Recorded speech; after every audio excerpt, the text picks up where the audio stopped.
Kigger igennem løbet. Yes. Lader.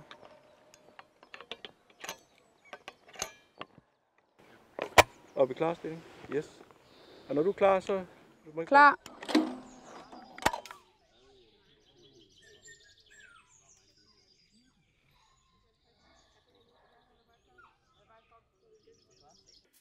Og klokken den er 6 minutter over. Så I må gerne gå i gang. Jeg hedder Christine, jeg er 16 år, jeg går i 10. klasse. Jeg har valgt at tage jagttegn, fordi jeg synes, det kunne være spændende at prøve noget nyt. Jeg kender faktisk ikke nogen, der har jagttegn overhovedet, så jeg synes bare, det kunne være fedt at prøve at udfordre mig selv lidt på nogle andre planer, end hvad jeg er vant til. Jeg synes, teorien er virkelig svær. Der er virkelig mange spørgsmål og alle mulige sindssyge ting, vi skal vide alt muligt om.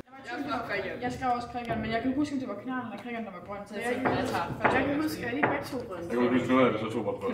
Nej. Ej, hvor hun sød. Jeg hedder Ingrid, jeg er 15 år, jeg går i 9. klasse. Jeg er valgt at tage jagttegn, fordi at der, hvor jeg kommer fra, der kender jeg mange, der går på jagt. Og så kunne man gå på jagt med dem. Jeg synes, det er fedt at sige, at man har prøvet at skyde før, og når folk sådan spørger ind om dyr, man ved det meste, sådan overordnet viden. Vi skal vide meget om, hvad dyrene spiser, og hvordan de laver reder, og hvor de bor, og sådan også det der med jagttider, det er jo meget sådan overordnet, men at der er helt bestemte tider på, hvornår man må skyde, og der er også grundene til, hvorfor og sådan noget, men det er meget vigtigt for dem. Ja, også hvornår de bliver kønsmodne og sådan noget.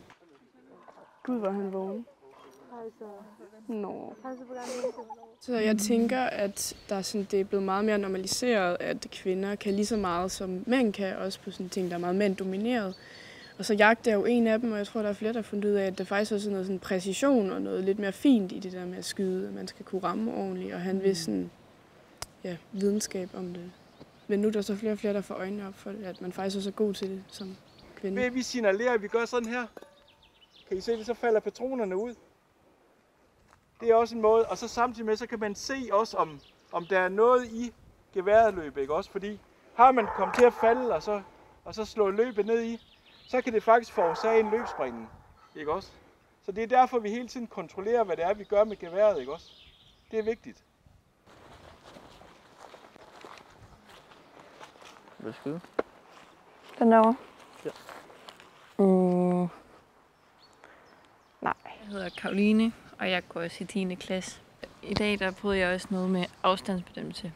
Og altså, jeg vil sige, det er stadig noget, jeg har svært ved. Bare det at huske på, hvad for nogle dyr det er, der har de forskellige afstandsmålinger. Så det er også det, ja, der er lidt svært lige nu. Så kører geværet ned, så kører du det helt ned. Yes. Åbner det. Godt. Tager patronerne ud. Og kigger igennem løbet.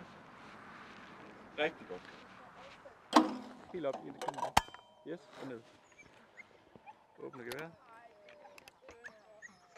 Første dag, vi var ude at skyde, det var meget underligt og meget mærkeligt, fordi vi var en gruppe på sådan 16 mennesker eller sådan noget, der aldrig nogensinde har stået med et gevær i hånden før, og så skulle vi bare affyre rigtige skud, som faktisk i sidste ende kan slå et dyr ihjel. Altså når man har ramt sin første lerdu, og der var mange, der bare blev ved med at ramme, efter de havde ramt den første.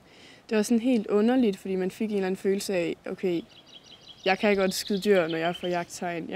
Jeg er ikke helt lost, og det var sådan meget... Det var sådan helt befriende at vide, at man godt kunne ramme. Ja, jeg fik faktisk et chok. Jeg troede virkelig ikke, jeg kunne ramme den. Så lige pludselig var den der. Jeg tror, det kommer til at være noget, jeg dyrker ret meget. Det har jeg planer om. Altså, det kommer til at være en del af ens, sådan, ikke ens hverdag måske, men ens liv bare. Ja.